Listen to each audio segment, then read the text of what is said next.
Have you ever become overly attached to something only to have it disappear from your life forever? In a society where we are hit with a constant parade of consumer products, it is likely that at some point, you've had something you really like go the way of the dodo.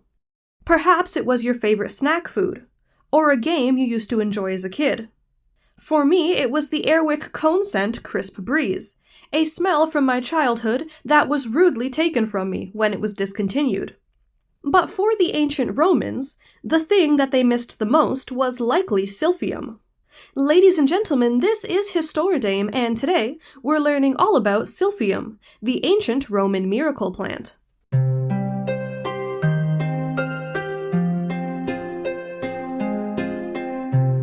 So what is Silphium?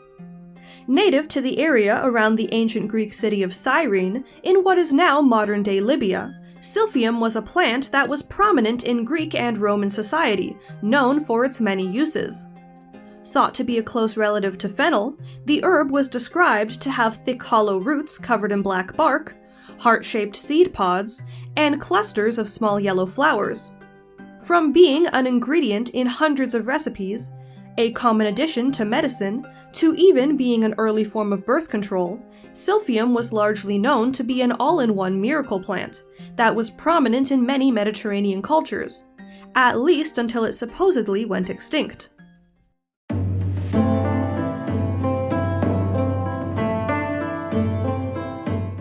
When it comes to everyday uses, Silphium is best known for its role in cooking. Being thought to have tasted similar to parsley, this herb was considered to be a culinary delicacy. All parts of the plant would show up in various Roman recipes over the years, from appetizers to sauces. The stems were prepared similar to other vegetables, and served either roasted, boiled, or fried. Roots were often eaten raw, as a snack dipped in vinegar for added flavor.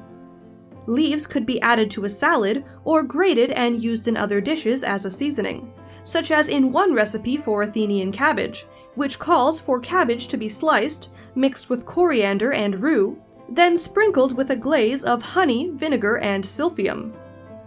It was also used as a preservative for lentils and other legumes, and when fed to sheep, it was said to make their meat delectably tender. The sap of its roots could also be dried into a substance known as lacer, which was a popular ingredient in many Roman sauces, but was also used for medicinal purposes. In his accounts, Pliny the Elder has mentioned Silphium numerous times, describing its use as a healing salve and medicine for conditions such as anal growths or animal bites, recommending that the user rub the plant leaves into the infected area. Other accounts mention its use in treating indigestion, sore throats, goiters, tetanus, and coughs. But even more unusual, ancient writings also mention using the dried sap of the plant in the bedroom, particularly as an aphrodisiac or contraceptive. Soranus of Ephesus, a gynecologist in ancient Rome, recommended that women take a chickpea-sized amount of Silphium in order to prevent or remove any existing pregnancy. It is suggested that this worked by inducing menstruation in the woman's body, making her temporarily infertile or causing an early pregnancy to miscarry. Since Silphium isn't around today, we unfortunately have no way of knowing just how effective this method of birth control actually was.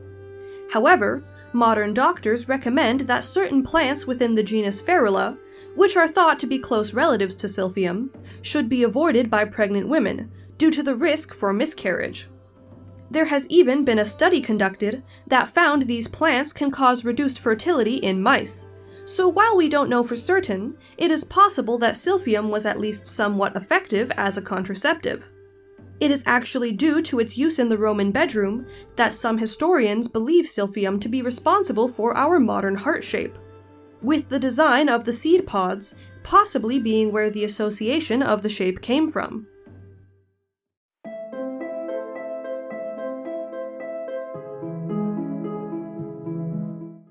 Now, unfortunately, despite the massive demand for it, this miracle plant was not so easily acquired.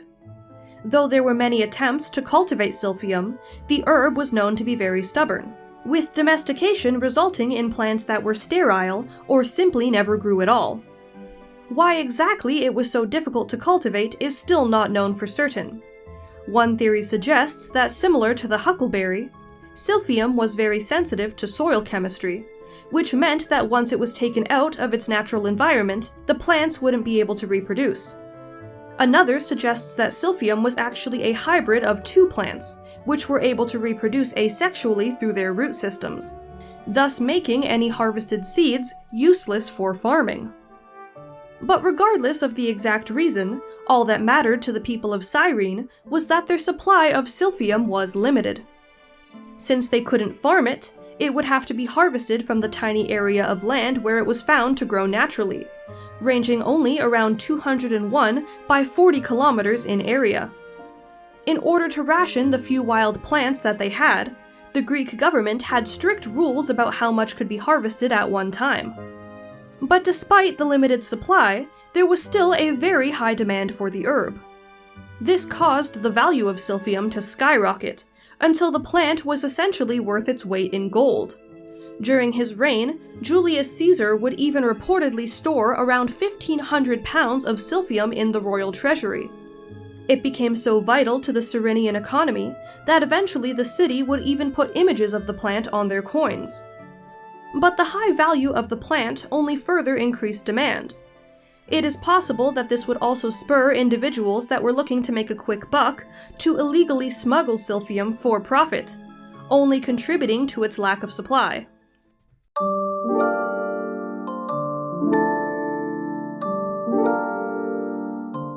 Now, what exactly happened to Silphium is still unknown. Most assume that the plant went extinct, though exactly when and how this happened is debated. In his writings, Pliny the Elder claims that only a single stalk of Silphium was ever discovered during his lifetime, which was promptly picked and given to the Emperor Nero.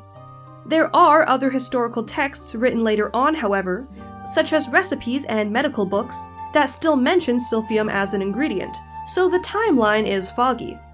Even still, scholars have proposed numerous suggestions for how Silphium ended up going extinct, ranging from overharvesting, to overgrazing by livestock, to the desertification of the region, or possibly a combination of all three.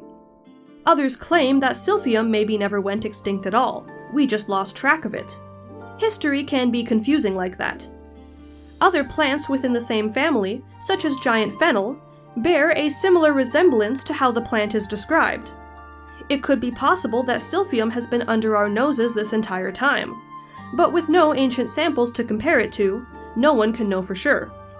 All that we do know is that this ancient Roman miracle plant, in one way or another, has been lost to time. Hey everyone, thank you for watching! A bit of a fun fact for you all, but this was actually the topic that I wanted to do for my very first video on this channel. I never did though because I was worried that people wouldn't find it as interesting as I did. But hopefully you enjoyed it. If you want to see more content like this, you can also subscribe to my channel, and keep up to date on all the fun history videos of the future. But for now, I bid you farewell.